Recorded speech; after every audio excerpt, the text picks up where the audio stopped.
Your Right to Be Rich by Napoleon Hill. Wealth is a consciousness. It's a state of mind. There's a saying, you don't get what you want, you get what you are. As in, you've got to become first. You got to be the kind of person that attracts what it is that you consciously desire. See, we have our conscious mind and we have our subconscious mind. The conscious mind, a lot of us work with it and say, this is what we want to create in our lives. We want to create success, we want to create wealth, and here's what it looks like. And the subconscious mind, that's where the power is.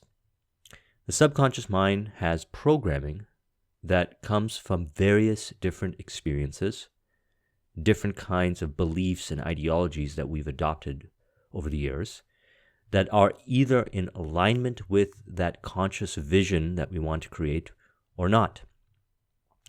And if we do not get the subconscious mind in alignment with our conscious vision, then we're going to create tons of self-sabotaging circumstances and situations in our lives that is going to prevent us from actually achieving the results that we want. So when Think and Grow Rich, Napoleon Hill dedicated a lot of time when it comes to discussing the subconscious mind and programming it. And in this book, there was a number of different talks that he did, were compiled and consolidated into a number of different principles. And what I want to focus on is programming the subconscious mind with certain kinds of information that is going to empower you to achieve your goals. See, the programming that's in your subconscious mind drives everything you do, your actions, your behaviors, your habits, and even the belief systems that you choose to adopt as a result of what goes on within. And one of the things we have to realize is that the journey towards getting wealth or creating results in any area of your life requires some introspection, requires some awareness, requires some realization that perhaps the situations, the circumstances, the environments, the way you think, the way you go about doing things is not in alignment with what you're looking to achieve. And what you want to do is you want to get in alignment with what you want to achieve. As mentioned, you get what you are, not what you consciously say what you want, but who you are. And when we get into things like affirmation and what to say when you talk to yourself and a lot of different things in the personal development movement, what we're really doing is we're going into reprogramming the subconscious mind. Now, you'll know about this if you get into studying the various different kinds of transformational seminars and programs that are available. What they really do to make the system effective in creating results is they go in and rewrite meanings and stories, and they transform a person's worldview by going into their subconscious mind and creating new beliefs and meanings and so forth. Now, when a person's reality starts to shift, when their paradigm starts to shift or has shifted into a perspective that is in alignment with their goal, now what they'll find is that they will be automatically doing the things that will lead them towards a goal, towards a worthy ideal. There are individuals that wake up every day in entrepreneurship, for example, and do optimal behaviors and produce the results. There isn't a lot of stress, there isn't a lot of friction. They just go about doing their things and they produce results. And then on the flip side, you've got other entrepreneurs, usually starting out, that are going up against a lot of resistance. They have resistance to selling, resistance to money, resistance to doing all kinds of efficient behaviors that are actually going to contribute towards their success. That's because what they're really up against is the programming in their subconscious mind. And with practice and discipline and repetition of doing the optimal behaviors, as well as, ideally incorporating some of these subconscious mind-related reprogramming training in books and seminars and so forth, they're going to find that something will switch inside of them and they're going to start to navigate with ease towards their goals. Now, I say all this from my own personal experience. And what I realized, and one of the main reasons why I keep making these videos and I discuss the various topics over and over again from multiple different perspectives, is that by repeatedly submersing ourselves in empowering information, we begin to reprogram our subconscious mind. we start to align it with our vision, our goal, success, which is probably very different than where you are right now. So there's where you are right now, where you want to go, and the process for getting there. And a large part of the process is not the steps you follow, but the reconditioning and retraining of the programming, belief systems, ideologies, and the way you go about looking at reality that is buried deep within your subconscious mind. And so what I've done is I pulled a handful of principles over here, and we're going to discuss them. Different elements that are designed to help you reprogram your subconscious mind using the teachings of Napoleon Hill in this book. And it's geared towards you creating financial success for wealth. However, it's also applicable for just about any other area of your life because these principles are universal as discussed in Think and Grow Rich. Principle number 1, definiteness of purpose. So there's a number of premises that were covered in this section, and I want to discuss them, and each one of them are very important. Number 1, a plan for action. You must have a purpose. You have to have a plan, and you have to start putting that plan into action. It's not too important that your plan be sound, because if you find that you've adopted a plan that's not sound or working, you can always change your plan. You can always modify your plan. But it's very important that you be definite about it. What is it that you're going after and your purpose for getting it? That must be very definite. Now, why is this important? Well, see, when you create a vision to what you want to become, and you consciously say, I'm going to become this person, and you create your affirmations, or as Napoleon Hill calls it, auto-suggestions, or you record an audio of yourself repeating it over and over again and so forth, whatever it is, you start to know where you're going. And then reality starts to look different. You start to realize that everything about reality is revealing to you whether you are on track towards your goal or not. And then you'll start to notice the various different kinds of manifestations from your subconscious mind, different kinds of habits and different things that come up that are self-sabotaging you, as well as on the positive, things that are moving you forward. And with the things that are self-sabotaging you, that were preventing you from moving forward, you begin to rewrite the meaning, you change, make changes around, and you transform, and those different elements in your subconscious mind start to change. And as a result, your actions, your behaviors start to change. But you wouldn't know that unless you know where you're going. If not, you're just kind of random. Think about this as a compass. Okay? When you are looking for a destination or GPS, you're trying to get to a destination, you punch it into the GPS, and the GPS gives you a clear path on how to get there. And all you got to do is just follow that path. But if you didn't put the destination in and you just start driving, you're going to go all over the place, and the signs and just about everything is just not going to make any sense. Now, the same thing is true when it comes to how we create success. We have to know where we're going. And then when we know where we're going, the brain goes to work, we go to work internally to figure out whether we are on course. And everything starts to take life. We start to make sense of different things that happen. We understand the meanings we're giving to different things. We understand how we need to adopt new belief systems, meanings, and ideologies to support our goals. And we start to see our good behaviors, and we continuously build upon those until we achieve success. And according to the definition from Earl Nightingale, The Strangest Secret, success is a progressive realization of a worthy ideal. So once you've created a plan, you're moving forward towards it, you are a success because you are growing, you are making progress. Number 2, motive determines every action and all achievement. Motive. The second premise is that all individual achievements are the results of a motive or a combination of motives. I want to impress upon you that you have no right to ask anybody to do anything at any time without what? Without giving that person adequate motive. So this is as true when it comes to working with people as much as it is working with ourselves. This is all about knowing why. Now, I did a whole video on Start With Why by Simon Sinek. If you haven't watched it, I recommend doing so. If you don't know why you're doing something, how are you able to create that burning desire? When you have a vision and you say, I want to create this success in my life, I aspire to make $20,000 or $30,000 a month. What's the reason why you're doing it? Can you visualize yourself, and can you get really excited about the potential life that you'll be living? Will you be traveling? Will you have certain kinds of experiences? Will you be doing things that are considerably different than yours? And are you motivated by that? Are you driven by that?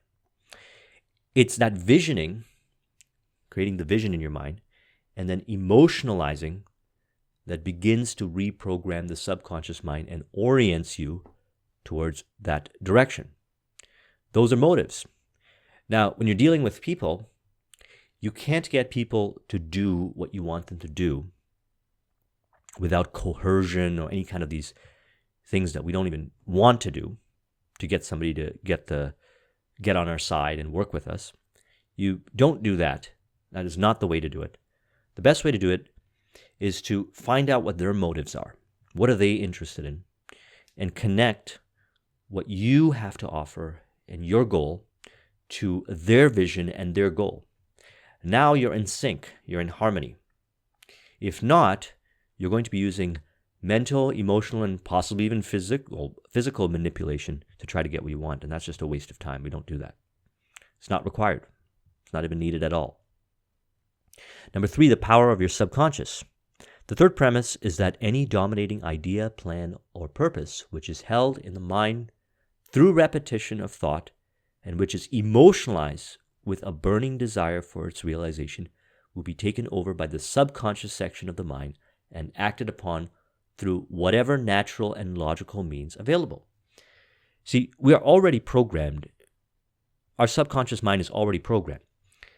The question is, which of that information is empowering towards our goal and which is not? Where did this information come from? Well, it comes from friends, family, media, television, internet, a lot of different sources. Anytime you consume information, doesn't matter what kind of information it is going in and programming your subconscious mind. And when you consume the same kind of information over and over again, that information will further build upon the programming in your subconscious mind, and your behaviors will start to reflect that. So if you have disempowering information in there, it's important to recognize this and reprogram your subconscious mind for success by consuming empowering information. This means that you evaluate, you take inventory of the people in your life, the circumstances, situation, your environments, and the places where you're getting your information from, and you're asking the question, how is this contributing? How is this empowering me? Or is it making you feel disempowered? Is it making you feel like the effect, external locus of control versus internal locus of control? Internal locus of control being you create reality. And all these things matter. All these things are very important because they are indicators of whether you are becoming the person that is the net result of the success that you desire. And so, programming your subconscious mind with repeated information that is related to your goal and visualizing and emotionalizing through repetition is going to do something very profound. And, I know this from personal experience, and I've talked to many people that have gone through this. You'll start to notice that your behaviors are automatic. You'll start to do things automatically. Things that required willpower to do, that were optimal behaviors, now start to happen automatically. Some very powerful stuff. You'll still have to take action, because I believe when it comes to reprogramming the subconscious mind, we got to use the 3 modalities: mental, physical, and emotional. Mental, as in we got to visualize and imagine ourselves already achieving the success, doing the things that we will be doing when we achieve the results. Emotionalize, we got to create the burning desire. Okay, those elements program the subconscious mind. You got to have the emotion in there. The subconscious mind responds very favorably to emotion. Okay, this is why in certain kinds of therapy and psychoanalytics, they go back and they look at a person's emotional experience and they rewrite the meaning of the emotional experience. And then physical, okay, actually taking action towards the result. This brings us to our next point, which is called faith. You see, when you take action on something, you're demonstrating faith. You're demonstrating faith towards your vision. So you've got it conceptualized, You have it emotionalized, and now you're taking action. You are in alignment. You are congruent. And when you do this with repetition, those behaviors start to become automatic. They start to become easy. What was once considered to be challenging now, through repetition, has become easy and fun and blissful. And speak from personal experience, and many that I've talked to, those that are very consistent in eating healthy and going to the gym and doing optimal business practices, it's repetition for them over and over again, and they're congruent, and they're doing it with ease, fun, and bliss. Power of faith. The fourth premise is that any dominating desire, plan, or purpose, which is backed by the state of mind known as faith, is taken over by the subconscious section of the mind and acted upon immediately. Faith is the only state of mind that will produce immediate action in the subconscious mind. By faith, I'm not talking about mere reference to wishing or hoping or mildly believing or any of those things. I'm making reference to a state of mind wherever it is that you're going to do, you see it already in a finished act before you even begin it. Every action you take towards your goal, we got to ask ourselves, are we full stepping it? Or are you half stepping it? And what I mean by that is your thoughts, your emotions, and your physical, are they all aligned when you're taking that action? Okay, when you're moving forward, do you feel the congruence within yourself? If you don't feel the congruence, then you're not doing it with faith. You haven't cultivated faith. Now, faith is an interesting discussion because I believe that with faith, practice, you can cultivate it. The last video I did, I recommend you watch it, is Magic of Faith by Joseph Murphy. You'll learn more about cultivating faith in there. But the key is this. We got to have congruence.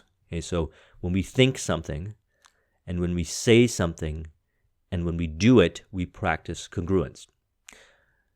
Always be the kind of person who, when you say something, you get excited about it, and you do it. That's how you cultivate faith. If you're the kind of person that says stuff but never sees it through completion, you are not practicing faith. You don't actually believe in what you're talking about. You are lowering your self-esteem in the process. Your self-confidence goes down. And this process is not going to work for you. Now, here's the power. If you're congruent and your thoughts, your words, and your actions are in alignment, you're practicing faith and you're programming the subconscious mind. It's going to be easier for you to program your subconscious mind. And again, why would you want to program your subconscious mind? Well, by programming your subconscious mind, your behaviors are automatic. Think of individuals who come from a certain walk of life and they're exposed to certain kinds of, maybe religious organizations or certain kinds of organizations, and all of a sudden they're acting totally different. Their subconscious mind has been programmed by the process, perhaps an indoctrination process or whatever, and now all of a sudden they're different people. That's the power of the subconscious mind right there. This is an enormous amount of power. If we know where we're going, we can program ourselves with the information to get there. This is what I've done in my own life, and this is why it's important that we really pay attention and value this information here. Premise number 5, the power of thought. The fifth premise is the power of thought. The only thing which any human being has complete and unquestionable means of control. This is so outstanding that it connotes a close relationship between the mind of man and infinite intelligence. So the only thing you have control over is how you believe a situation to be. You can give whatever meaning you want. You don't have to listen to the meaning that everyone else gives a situation. You can create your own meaning. Now, if you're programmed to pay attention to everyone else, or you've had past situations where you give certain meaning to certain situations, then by all means you're going to end up defaulting because that's programmed in your subconscious mind. But you can always question the meaning. You can exercise that. You can train yourself to question every meaning you give to every situation and ask yourself, is it an empowering meaning or a disempowering meaning? You always got to ask yourself, where are your thoughts coming from? Are these empowering thoughts? Are you listening to yourself? Do you have a connection within to infinite intelligence? Are you, as Steve Jobs mentioned, listening to your own inner voice, your intuition, or letting the noise of other people's opinions drown out your own inner voice? What is it that you're doing? So you have control over that. And when you know how this works, you're going to start questioning every thought that comes your way. People will share stuff with you, and if it doesn't resonate with you, you don't have to believe it. Have the self-confidence to really apply some critical thinking and check within yourself with your feelings and so forth. Apply both critical thinking and your intuition to really determine if it's something that is going to move you forward or not. And if it's not, you don't have to believe it. See, you control your thoughts. The discussion we did on Man's Search for Meaning by Viktor Frankl shows an amazing, powerful scenario of unimaginable magnitude where human beings were able to control their thoughts. In situations where it would seem to most people as an impossibility, they were able to do it. So chances are most of us are not in those kind of situations, and therefore, we have a lot of control as to how we look at a situation. One of my favorite sayings, when you change the way you look at things, the things you look at change, and you have control of your thoughts. Now, it's important to pay attention to your self-talk, the thoughts you have about different experiences in your life, because this is revealing to you the programming that's in your subconscious mind that may not have been put in there, most likely not intentionally, especially if it's disempowering. And if you've got some of that disempowering beliefs or thoughts that are in your subconscious mind that tend to bubble up whenever you think about another person or a situation or success or whatever, know that you can rewrite that meaning. You can rewrite that through repetition of affirmative thoughts and surrounding yourself with supporting information. Soon you'll start to believe the supporting information, the empowering information, and you'll have control of your thoughts. Premise number 6, subconscious link to infinite intelligence. The subconscious section of the mind is the only doorway of individual approach to infinite intelligence, and it is capable of influence by the individual through this means described in the subject of this lesson. The basic approach is faith based upon definiteness of purpose. This one sentence gives you the key to this premise. Faith based upon definiteness of purpose. So the concept of infinite intelligence might not make sense to those that don't believe that something like this exists. But truth be told, that anyone that has ever been inspired or has received some kind of profound understanding felt that they had gotten this message from someplace beyond. Now, the only way to really understand how this works is to be in faith, to really have the congruence, knowing that you can create something that is in your vision. When you get a vision, when you have faith that you can create that and you conduct and you carry yourself from that place, you'll start to tap into all kinds of interesting information. You'll start to realize things that you never did before. You will start to learn to trust yourself, and you will know how to program your subconscious mind to get access to more and more of this kind of breakthrough thinking and information. This is done, again, by taking control of your subconscious mind. And the way we do this is through definiteness of purpose. To realize exactly what you want, be very specific and clear about it, and even if you're not totally clear about it, to start somewhere, anywhere. And then go to work with aligning yourself, reprogramming your subconscious mind towards achievement of that goal, and then watch your creativity soar. Watch how you will get hunches and inspirations and all kinds of ideas that will come seemingly out of nowhere. This is what Napoleon Hill was talking about in this section. And in order to experience this, absolutely, you must start with definiteness of purpose. And you must believe, first of all, that it is possible to reprogram your subconscious mind, because that gives you power right there. And you must practice what we've talked about when it comes to faith. So congruence, your thoughts, your emotions, and your actions are in alignment. That's what we're talking about when we're speaking with faith. Think about this. We've all experienced this. When you've acted in faith, you figured out a way to make it work. When you acted with hesitation and doubt, chances are it didn't work out the way you thought it was going to work out. But during the times when you acted with faith, miraculously everything just seemed to be different. Even how others responded to you. This is very important. The law of state transference. If you act in faith, others will receive that faith. They will awaken to it, and then there's going to be a connection right there. Premise number 7, the brain as a thought transmitter. Your mind is sending out vibrations constantly. If you're a salesman and you're going to call on a prospective buyer, the sale ought to be made before you ever come in presence of the buyer. If you're going to do anything requiring the cooperation of other people, condition your mind so that you know the other fellow is going to cooperate. Why? Because the plan that you're going to offer is so fair, honest, and beneficial to him that he can't refuse it. See, when you come from a place of integrity, honesty, and providing good service, this stuff is right all going to support you through and through. Because inherently, we're good people. Deep down inside, all people are good. People start to do manipulative things and hurt other people because they think that's the only way to get results.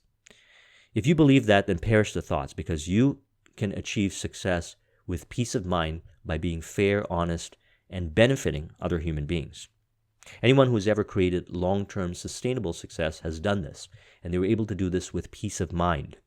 Okay, they didn't have to worry about who's going to come back and get them, and all paranoia and all these kinds of things, which will eventually eat the person up from the inside out and destroy the subconscious mind, resulting in all kinds of mental issues and all kinds of things that will manifest in a person's life when they contribute to doing things unethically, when they do things in a dishonest way. So if you are fair, you're honest, and you're looking to actively benefit the lives of people, and your product or service improves the lives of others, then there's no reason why you should not act in faith. A congruence, when you're reaching out to people, mentally, emotionally, and physically, realizing that it's a benefit to them to sell them on the product or service. That is a noble thing to do. They are going to win. They're going to pay you.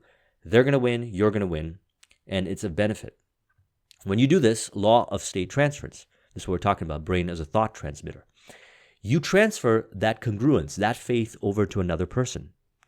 And then all kinds of powerful things start to happen. Now, that's principle number 1, definiteness of purpose. Remember that. Definiteness of purpose. Faith and congruence, very important.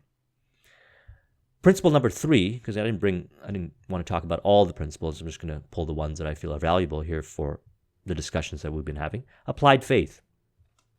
Faith is a state of mind that is called the mainspring of the soul, to which one's aims, desires, plans, and purposes may be translated into their physical or financial equivalent.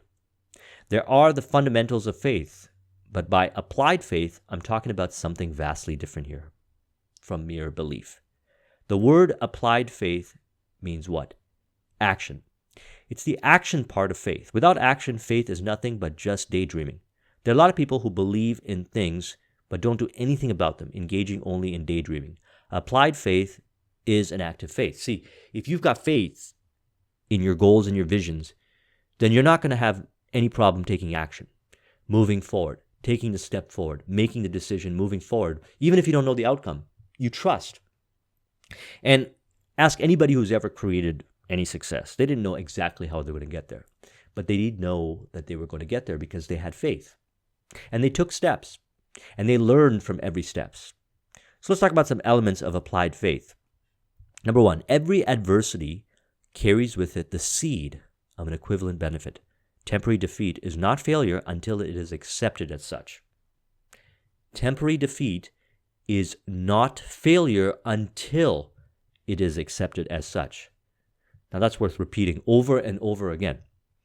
What prevents people from making accelerated progress, or any progress at all, or even achieving success, even getting even close to it, is they accept temporary defeat as the final. That's it. They believe they've tried everything. I can sit with anybody, absolutely. I've done this with many businesses. I've sat down with them and they revealed to me why their business didn't succeed. Any business that failed, and temporary defeat, I call it, not failed, but they see it as failed. And I could look at thousands and thousands of things that they didn't do because they never seek specialized knowledge. They never seek counsel. They never went out and looked at all the possible alternative ways of doing things. And when they accept defeat and they just kind of throw in the towel, well, they're doing something that is damaging to their subconscious mind. They're saying that faith is not possible. Like this, what we're talking about here, is not possible, and they submit to it. And it will manifest in other areas of their life. So let's say they started the business and then they quit because, for whatever reason, they associated temporary defeat as that the be-all, end-all. And they decided to go back to work. Well, they're going to take that same energy and attitude into the job that they're doing. And it's going to manifest again and again and again. It will continue manifesting for their entire life until they accept the truth that everything can be optimized. There are tons and possible, many, many, many different ways, options, opportunities to move forward. And it's just that we don't have the tenacity or whatever we want to call it. There's many things, reasons why a person just won't move forward. But however, to accept that it can't happen without looking at all the various possibilities that exist and seeking counsel from those that are successful, without doing that, you don't really know that there was a possibility to succeed, and probably many different possibilities to succeed. So when you look at it from this perspective, that every adversity carries with it the seed of an equivalent benefit, when you encounter temporary defeat, you start to look at things differently. You say, okay, this is an opportunity here. This is an opportunity for me to evaluate things and to go out and research and find out how to move forward from this in part as a whole or as a whole. See, in business, I like to look at everything in parts and the whole. There's your business, your end result, your product or service, and all the different parts in the process that make up the whole. Everything from marketing to selling, lead generation, conversion, and all the different points. Someone who doesn't understand and really has faith, it's very apparent. Because if things don't work out, they start looking for some mediocre reason to blame somebody else or the market or whatever, but they don't take the responsibility to realize that they never broke everything down into its components and optimized it. Because they didn't have faith in themselves. And when they don't have faith in themselves and they don't have faith, their subconscious mind is going to manifest those truths with their disempowering truths. Number 2, applied faith requires the habit of affirming one's definite major purpose in the form of a prayer at least once daily. So, if they don't have faith towards the end result of success, probably what they're not doing is programming their subconscious mind to have faith in the end result. Through repetition and consuming the information that leads to generating more and more faith towards the end result, when they get to a point where they experience temporary defeat, they start to look at things differently. They will not accept the temporary defeat. They will move forward. Number 3, recognition of the existence of an infinite intelligence that gives order to the vast entire universe. Everything is connected. Everyone is connected. All beings and everything is connected. And we all share information, and this information always existed and always will exist. And we draw upon it, creative solutions, ideas, and so forth from various different places. The key is, do we really believe that this is so? If you believe that there is a source of information that will keep giving you ideas, optimization, will draw people to you, then you open up the possibility for that to happen. And then you realize that anything you do in faith taps you into this infinite intelligence.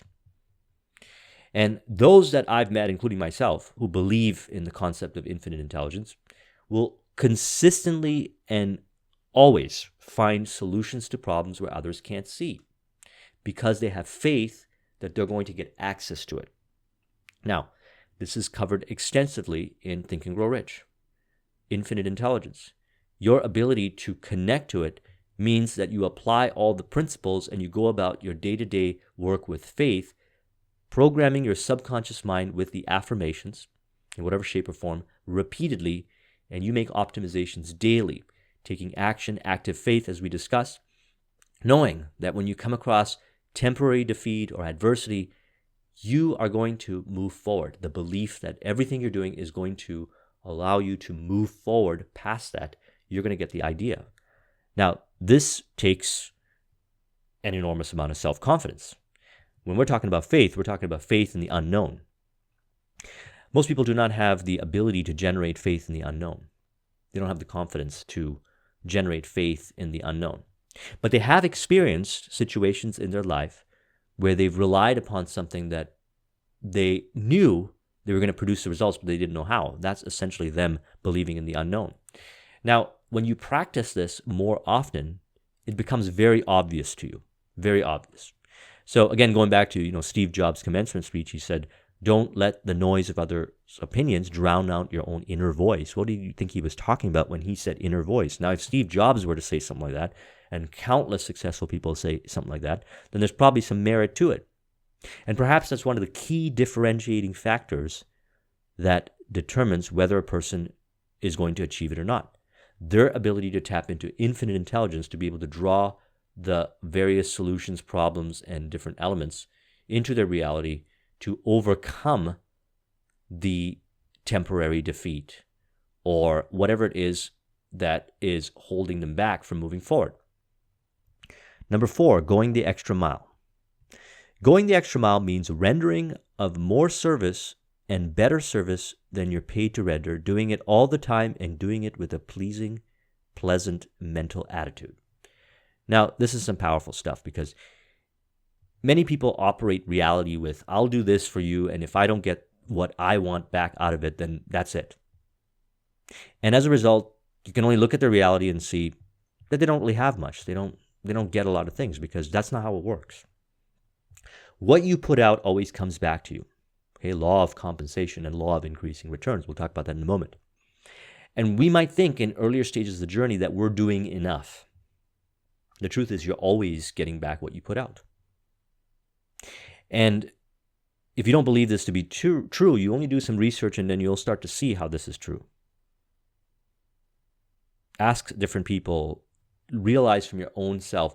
You might be thinking that what value is to you is value to the other person, but that's just delusional. Value is to the other person what value is to them. And our goal is to create value based on what's valuable for them. And the more value we can give them for them, the more returns we're going to get from the most unexpected sources. It may show up from those individuals, it may show up from other individuals. But the goal is this, is to always be going the extra mile no matter what. Be the first person to say good morning. Be the first person to say something positive. When you're doing work, do more than what you're paid for. Give more. Do it with a pleasant, pleasing mental attitude. And what you'll notice is the rewards will start coming up. The opportunities will show up. People will start to notice this, and you will start to create more results. And the results are going to come in proportion to how much extra you're going to do. See, that's the premise of entrepreneurship. Because in entrepreneurship, no one is telling you to go out and start a business. For the most part, no one's going to say, hey, go out and start a business. When you go out and start your business, you're going the extra mile. You're taking an initiative of going out and creating some products and services that are valuable for the marketplace. You're already going the extra mile. Then when you go out there and you research the market and you connect with people and so forth, and you start to figure out what's valuable for them and you go and create it, you're going further the extra mile. And provided that what you're selling, your product or service, is valuable for them, people will start buying. And the more value you create, the more people will buy. And now all of a sudden you've gone ahead and created a very thriving business. You've gone the extra mile because where others needed permission, you didn't wait for permission. You just went the extra mile. You took the step forward. And you don't have to be an entrepreneur to do this. You could do this with your career. And notice this. Let's say you're in an organization, you're working and you're going the extra mile and it's not being received, and you are concretely keep amping up the extra mile. Something interesting will happen. You're going to get another opportunity. Someone else will show up and give you another job. You're going to get another idea. And if you're not receiving the rewards over there, you're going to go into another place and you're going to receive the rewards there and plus that what you had invested in the first company. It's called the law of compensation. So what is it? It doesn't always come back from the source in which you rendered the service. See, this is an interesting world we live in. Whatever you put out comes back to you. See, this entire world, it's your internal reality being projected on your external. And whatever you put out comes back to you because that's how it is. If you dislike somebody, you just need to evaluate why is it you dislike that person. You'll realize you're doing that same thing. It's true with everything. This is a mirror. And thus, whatever you put out will come back to you. It doesn't always come back from the source in which you rendered the service. Don't be afraid to render the service to a greedy buyer or a greedy employer. It makes no difference to whom you render the service. If you render it in good faith and in good spirit and keep doing it as a matter of habit, it's equally impossible for you not to be compensated as it is to be compensated. Therefore, you don't have to be careful about the person to whom you render it. In fact, apply this principle with everybody, no matter who it is, strangers, acquaintances, businesses, associates, and relatives also. Now, in Power versus Force and Letting Go by David Hawkins, I refer to this a lot. You've got all levels of consciousness. And in the higher states of consciousness, you've got unconditional love and acceptance. You see, when you operate from a place of unconditional love and acceptance, you're giving a lot of value, and value comes back to you. You won't find yourself in front of the people that take advantage of you. If you find yourself in front of the people that take advantage of you, maybe you are being conditional. Okay, just question that. Maybe you are being conditional. And by being conditional, you're being taught the value and importance of being unconditional. If you want to get to a high level of success, the goal is to be unconditional. Now, this doesn't mean you're going to get taken advantage of because, as mentioned, you're going to find yourself in front of the right people. It's going to be very apparent to you when you are being giving and unconditional and from a place of abundance and from a place of acceptance when people are not being like that, and you're just going to choose not to go there. Law of increasing returns. The law of increasing returns means that you will get more than you give out, whether it's good or bad, whether it's positive or negative. That's the way the law of nature works. Whatever you give out, whatever you do for another person, or whatever you give out from yourself comes back to you greatly multiplied in kind. No exception whatsoever. It doesn't always come back very quickly. Sometimes it takes longer than you expect. But you may be sure that if you send out some negative influence, it's going to come back to you sooner or later. You may not recognize what caused it, but it will come back. It won't overlook you. So the goal here is to always be in positive harmony. And the way we do this is by going the extra mile. If someone's being disrespectful towards you, you don't need to be disrespectful back.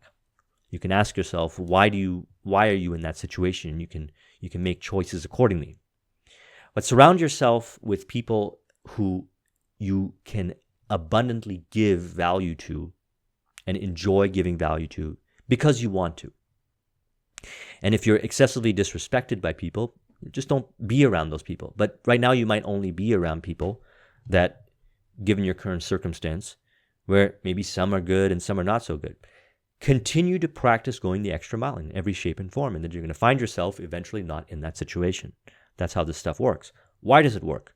Because what we're talking about is faith here, okay? And we're not just having blind faith. We're having faith in our definiteness of purpose. Again, you got to have definiteness of purpose for all this stuff to work. You got to know where you're going. Otherwise, things are just going to seem random, and you're just not going to know what this stuff that it is that I'm talking about, or what's covered in this book, or what the meanings are of the various experiences you have. And then you act in faith and congruence, knowing that's going to come back to you. That includes going the extra mile. Why?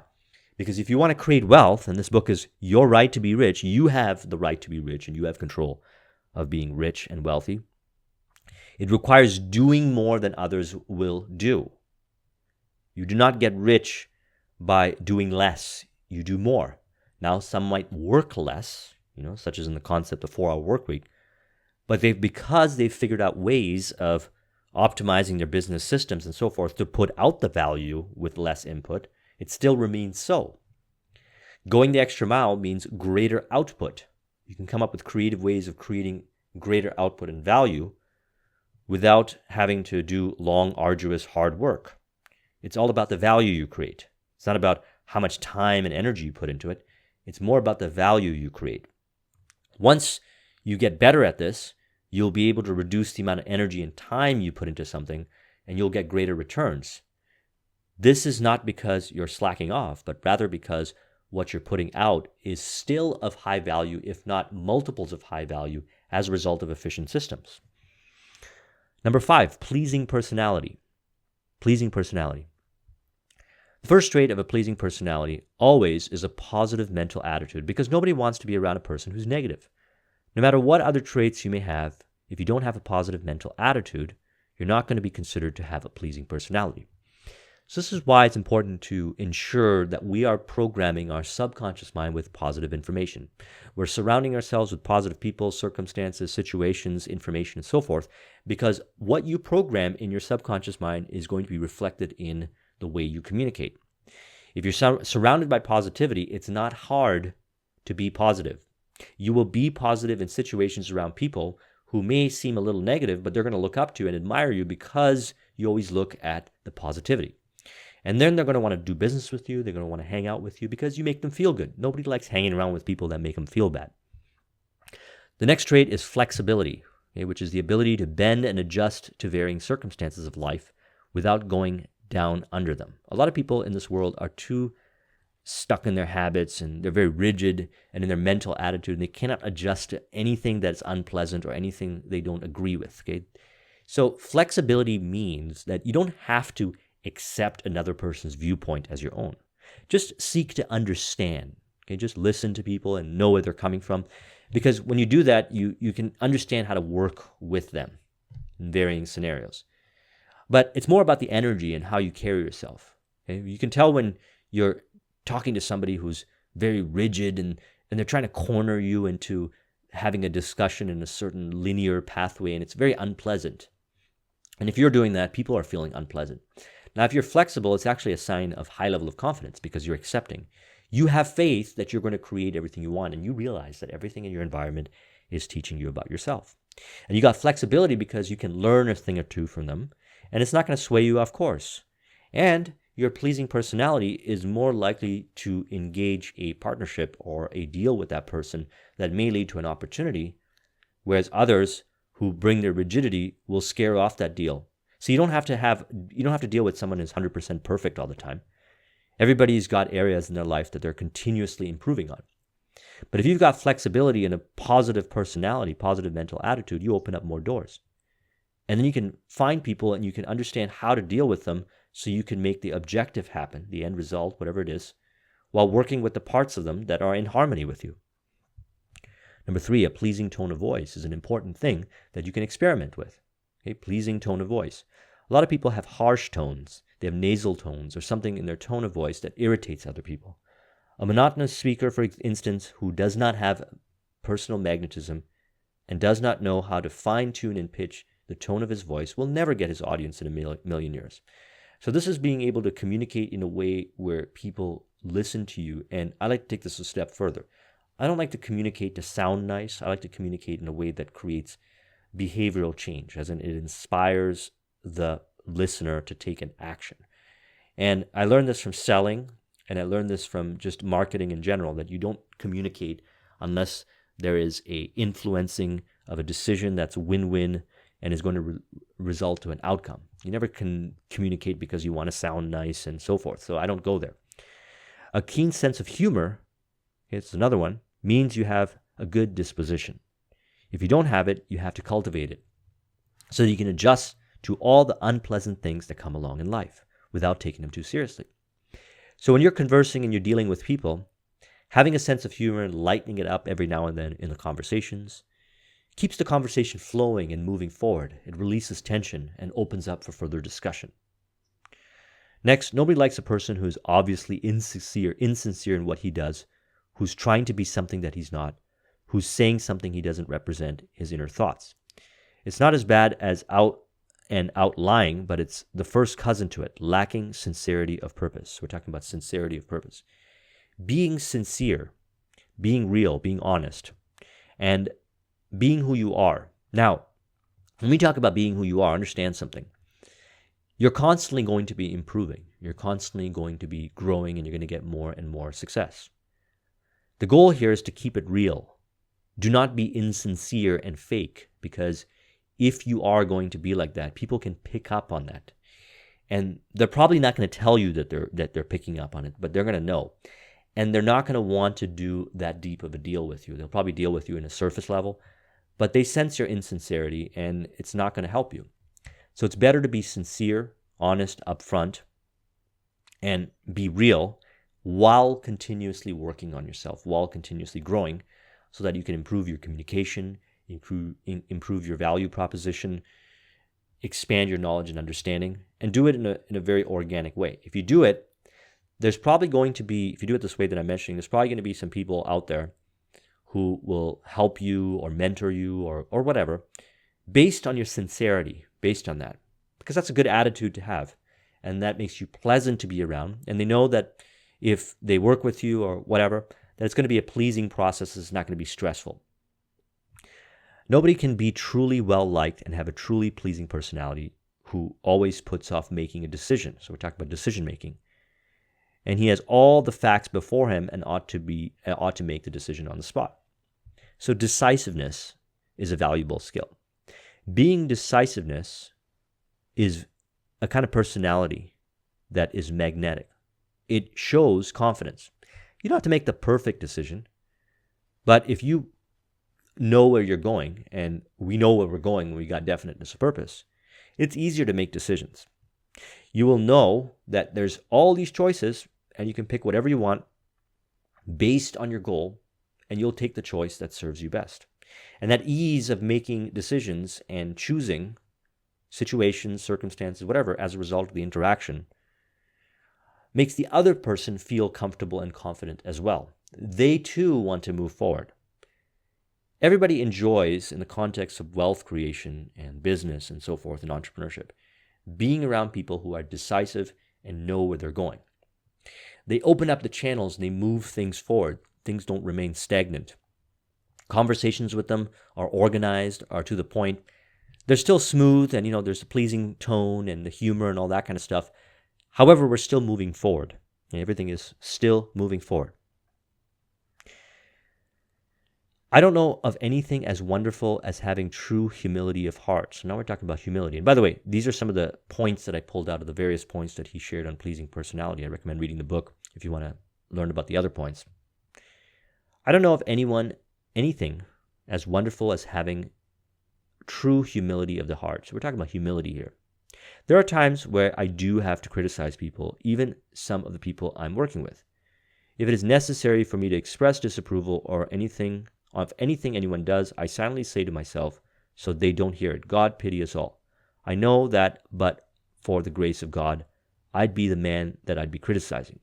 Maybe I've done things 10 times as bad as the thing I'm criticizing him for. In other words, I try to maintain the sense of humility in my heart. Regardless of what happens to me, that's unpleasant, and regardless of how successful I am, I observe this feeling of humility of my heart. So no matter where you rise up to in wealth and success, it's important to always maintain a level of humility.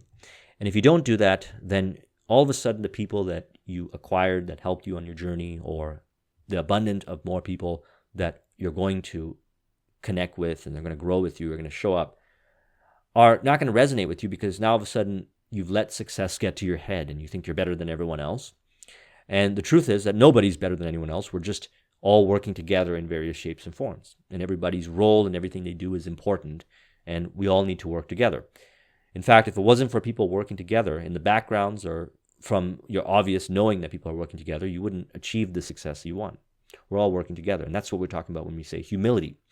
Humility is presented in the person's energy, and their body language, and their voice tonality, and when they're interacting with people. Okay, so really, really successful people who have a high level of success, who have humility, and thus don't have a ceiling to how high they can go, are kind to everyone. Okay, not just when they're talking to you, they're kind to the waitress, they're kind to everywhere. Everywhere they go, they're just kind, because they see the world, which is how it is, as a reflection of who they are. And if the world is a reflection of who they are, they're not going to treat the world badly. This is how, again, we practice the process and discipline of going the extra mile. See, all these things are very integrated, and there's many different elements in the principles, but they're all integrated, which lead to creating the success and wealth. Now let's talk about positive mental attitude. Nothing constructive and worthy of a man's effort ever has been or ever will be achieved except that which comes from a positive mental attitude based on definiteness of purpose, activated by a burning desire and intensified until the burning desire is elevated to the plane of applied faith. Why? Because when you've got faith, then you've got congruence. Your thoughts, your emotions, and your actions are in alignment. And when you start operating that way, from that place of definiteness of purpose, and you know where you're going to start to automatically manifest positive thinking and positive behaviors, because your emotions, you're excited, and you're more likely to gravitate towards positivity that's moving you forward towards your goal. Let's talk about some obstacles to positive thinking. The tendency of negative self to maneuver for power over you. The tendency of the negative self to maneuver for power over you. In other words, negative self-talk, or any kinds of limiting beliefs and ideologies that pop up that we continue to harvest and cultivate on this journey. Accumulated fears, doubts, and self-imposed limitations. Again, we got to rewrite these. These are all indicators on our journey towards achieving the result that we've got to be aware of and rewrite the meaning of, with empowering ideas, moving towards fear and overcoming fears and so forth. Negative influences, especially negative people. As I was saying, you are the sum of the 5 that you associate with. It's very important to recognize who you are associating with because you're taking in that energy. And you don't have to look down upon people and hate people. You got to realize that everybody is in different stages and they want different things in life. What we're interested in is producing results, and we do it from a place of acceptance. Okay, we accept that people see the reality the way they do. It doesn't mean we buy into their reality. We just make choices accordingly. Intolerance and lack of open mind, because again, this goes back to the previous point. We've got to keep an open mind to other people's viewpoints and how they see reality. That's a lot of information and a lot of learning that we can gather from someone that doesn't see reality the way they do, the way that we do. And having an open mind and seeing things from their perspective actually helps us move forward towards your goal. See, when you got a definiteness of purpose, you start to see how everything in reality is either contributing towards your goal or not. And more things actually you realize that contribute towards your goal when you keep an open mind. Greed for more material possessions than you need. So this is where you get into the space of when you're achieving success and you get greedy and you want to take away from people so that you can have more. Like literally lie, cheat, steal, take advantage of people. Okay, that's greed. And what you're doing is you're reinforcing scarcity in your subconscious mind by the very act of doing that. And when you reinforce scarcity, it will manifest in some shape or form. Paranoia, all kinds of different things will happen. Because what you put out comes back to you. Lack of a definite major purpose. Okay, so drifting. Talks about this in Outwitting the Devil. If you haven't read that book, I put a link in the description. I did a discussion on it. We got to know where we're going. Definite major purpose. And every point in our life, we can change our purpose around, but we got to be moving in some direction. Otherwise, we're drifting. And when you're drifting, you're more likely to engage in negative thinking. Lack of definite philosophy by which to live and guide your life. If you haven't read Principles by Ray Dalio, I recommend reading it. I did a discussion on that. I'll put a link in the description. You got to have principles and a philosophy in life. I mean, if you adopt the philosophy in Think and Grow Rich and all the principles in there, then you're set for achieving success. You don't have to make this very complicated. There are some basics and fundamentals. For me, when I do anything, I always have to ask myself, is this something that I'm going to have fun and enjoy doing? Number 2, is it going to lead to my goals and success? And number 3, does it contribute towards a bigger person, evolution, and infinite intelligence and the service of others? And this is true for friends, for business deals, for everything that I do, because you can always see the connect, how it connects to these 3 things. I mean, that's one of my philosophies. And within my philosophy, I've got a number of different philosophies that are true to me. A lot of them I've shared on this channel. Once you have a philosophy that's win-win, it's not scarcity-based, it's abundance-based, you can create beliefs and ideologies knowing that it'll always come from a good place, that it'll be service to yourself in fair business dealing and service to others. And you'll always operate from a place of win-win, as Stephen R. Covey puts it in 7 Habits. Principle 10, controlled attention. So now that you know what your definite purpose is, or you're in the process of creating and cultivating it, you understand about faith and how everything is teaching you about how you're moving forward towards your goal or not. It's important to put your attention and concentrate your attention on creating the success in your life, ensuring that you're not being distracted or drifting. I've never known a successful person in the upper brackets of success, no matter what they're calling, that hadn't had to acquire great potential powers of concentration in order to achieve their success. I'm talking about highly focused attention upon one thing at a time. The truth is you can only do one thing at a time till completion. There's a few things that you can multitask, like maybe you can listen to a podcast while walking, but when it comes down to doing what needs to get done to move the objective forward, the work that you have to do, practicing focus and concentration is very important. If you haven't watched Deep Work by Cal Newport, recommend watching that. Put a link in the description. It's important to realize that this is a journey, and so you're going to be doing things. You're going to be taking action. You're going to be applying various different things that move you forward towards your goal. That's an opportunity to practice concentration, to exercise willpower, to practice focus. Because if you do that, you'll cultivate the ability to have concentration and focus, and you'll be able to, when you create the result, the wealth result, you'll be able to apply that to other areas of life. You'll find yourself not being distracted. I'm very blessed that I had learned this from an early stage in life, and I'm at the point right now where I have probably an insane amount of focus. When I'm interested in something and I'm focused, nothing will take my attention off it. It's like a lockjaw. It's on there and it's going to stay on there. I cultivated it. I used to be very distracted. So with practice and repetition of exercising focus, one thing at a time, and using techniques like the Pomodoro method, I did a video on it a long time ago. I'll put a link on the Pomodoro method and how it works. When you have learned to concentrate on one thing at a time, you have learned to key yourself up to see yourself already in possession of that thing you're concentrating on. So when you're focusing on your goal and you're doing your affirmations and you're concentrating on your vision, and as a result, different behaviors and actions manifest and you start doing things, concentrating on those actions is a form of faith. Doing them is a form of faith. And it is an indicator that you believe you are already in possession of that thing you're acquiring, because that's how it works. The subconscious mind doesn't know the difference. When your subconscious mind sees that you're doing things that are in alignment with the vision, you come up with even more supporting evidence, information. You draw more things into your reality that match. Concentration requires a definiteness of purpose in such proportion that it becomes an obsession. There's no use to having a motive unless you put obsession of desire or obsession of purpose in back of it. You got to get so excited about this that it's got to consume you and everything you do, because that's a burning desire. We're not talking about just wishing, or people do things like that. They don't achieve high level of success. You got to get absolutely focused and obsessed with your definite purpose. Why? Because doing it is the most considerate and valuable thing you could do for others. Because our definite purpose is including serving others. The results, building a business, creating wealth, you serve others through the products and services and the service you rendered in the process. And so it's important to do it. It's important to be obsessed about being in service to others, and in the process, winning and benefiting for yourself, wealth and success. And what's more important than that? What's the difference between an ordinary purpose or desire and an obsessional desire? The word intensity is fitting here. In other words, to wish or hope for a thing isn't enough to cause anything to happen. However, if you put a burning desire or obsession desired in the back of a thing, why it moves you into action, attracts you to others, and attracts you to all that you need in order to fulfill that desire. Self-discipline is the watchman that keeps action moving in the right direction.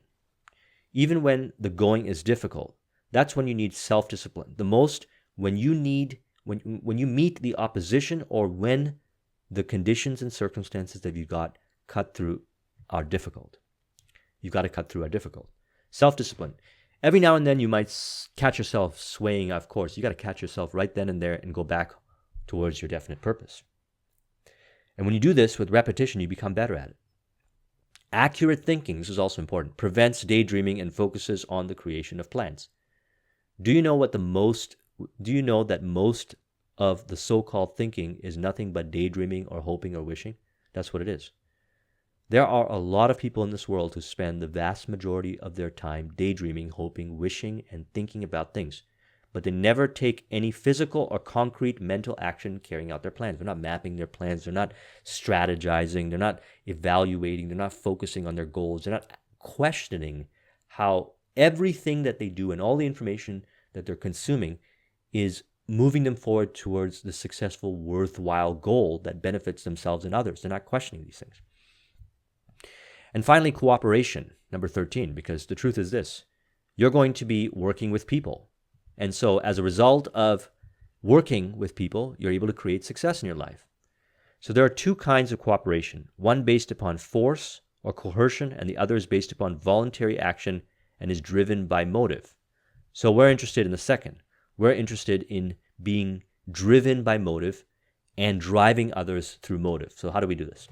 Number one is opportunity. The opportunity to get increased compensation and promotion is one of the most outstanding motives for gaining friendly cooperation.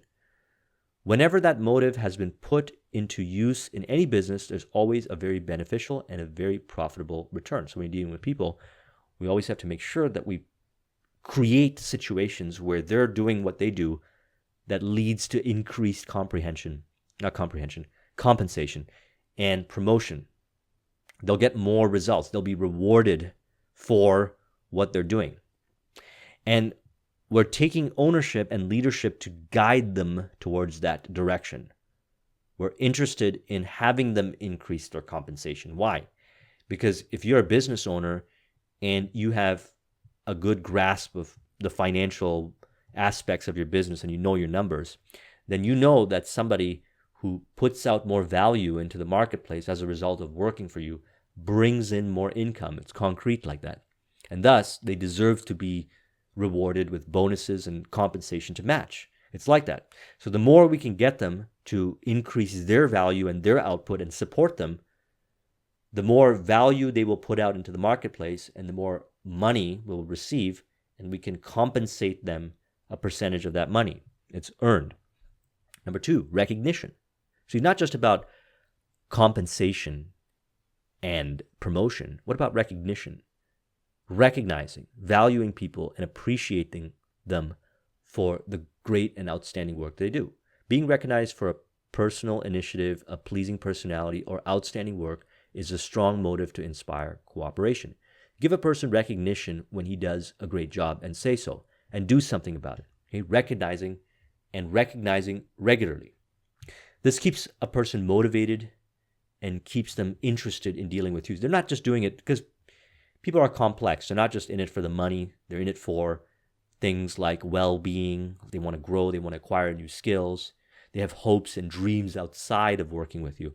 And the recognition for all that they do that contributes to your vision, and the recognition of all that they're doing and helping them realize of how it's contributing to their vision, is going to pay off in dividends as far as relationship building in the long term.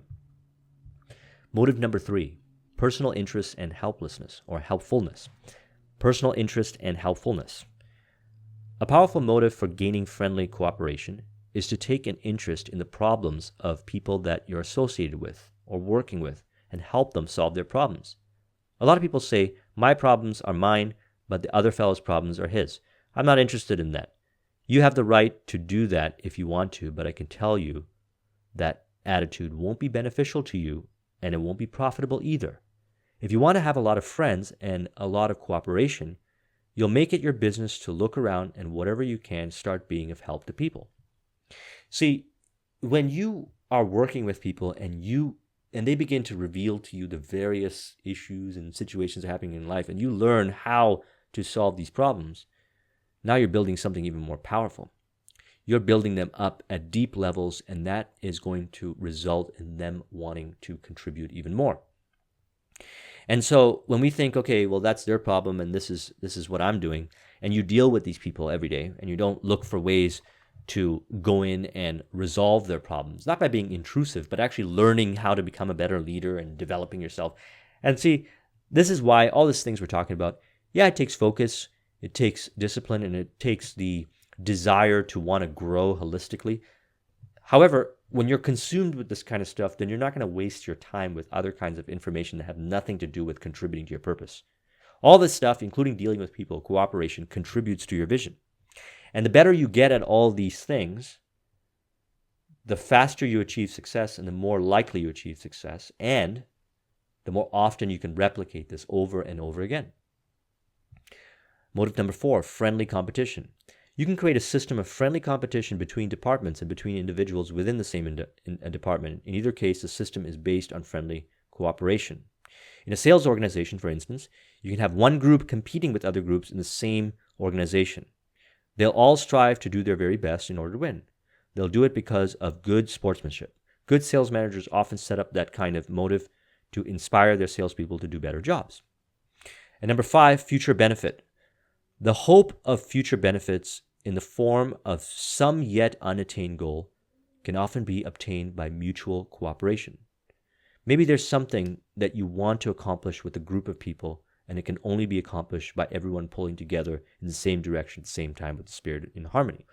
Perhaps if you own a business, selling the business and a big return on their investment when the business gets bought out, they get paid a lump sum and so forth. A lot of different ways of setting it up. But key things to keep into consideration when you are applying cooperation. So these were a handful of principles that I pulled out of this book, Your Right to Be Rich by Napoleon Hill, which are a series of talks that he did and consolidated into this book. And Obviously, I'm going to recommend reading this book, and there's a lot more to it in the book. However, contained within this video is a broad spectrum of information that we've built upon over the series of videos that we've been doing. But you'll notice something. The key is this: definiteness of purpose. You got to know where you're going, and you got to have faith in the process. You got to have congruence. And in the process, you got to maintain that positive mental attitude. And that positive mental attitude is, or lack thereof, is revealed to you how you carry about your day-to-day activities and everything you do leading towards that goal.